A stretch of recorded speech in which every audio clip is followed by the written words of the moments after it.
जिला परिषद और पंचायत समिति चुनाव को लेकर महड तालुका में शिवसेना की ओर से नामदार भरत सेठ गोगावले की उपस्थिति में जोरदार शक्ति प्रदर्शन करते हुए उम्मीदवारों के नामांकन पत्र दाखिल किए गए। मंत्री भरत सेठ गोगावले की प्रमुख उपस्थिति में महड शहर के छत्रपति शिवाजी महाराज चौक पर सैकड़ों शिवसैनिक इकट्ठा हुए। छत्रपति शिवाजी महाराज को अभिवादन करने के बाद ढोल नगाड़ों के साथ प्रांताधिकारी कार्यालय तक भव्य रैली निकाली गई।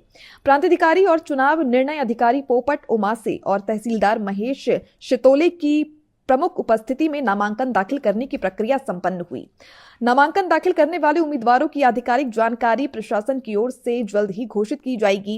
इस मौके पर नामदार भरत सेठ गोगावले ने मीडिया से बातचीत करते हुए चुनाव को लेकर अपनी भूमिका स्पष्ट की।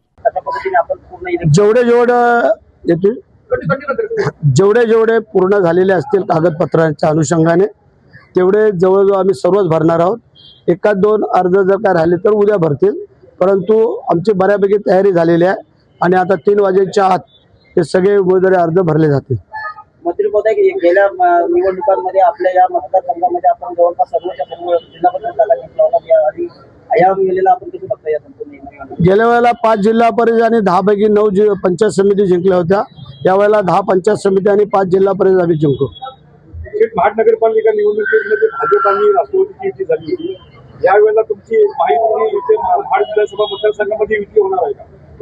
इथे तसे काय चिन्ह आता दिसत नाहीत, तर आम्ही तर आमचा सेपरेट भरलेला आहे। बाकी त्यांची जर काय झाली तर आम्ही काय सांगू शकत नाही। त्याचप्रमाणे रायगड जिल्ह्यामध्ये माहितीची होऊ शकते का? होऊ शकते काही ठिकाणी अपवाद आहे, उदाहरण कर्जतला आहे, अलिबागला चाललंय तिथे। कदाचित तिथं फक्त महायुतीची नाही होणार, युतीची होईल। भाजपची होऊ शकते का? इथे भाजपचीच होऊ शकते।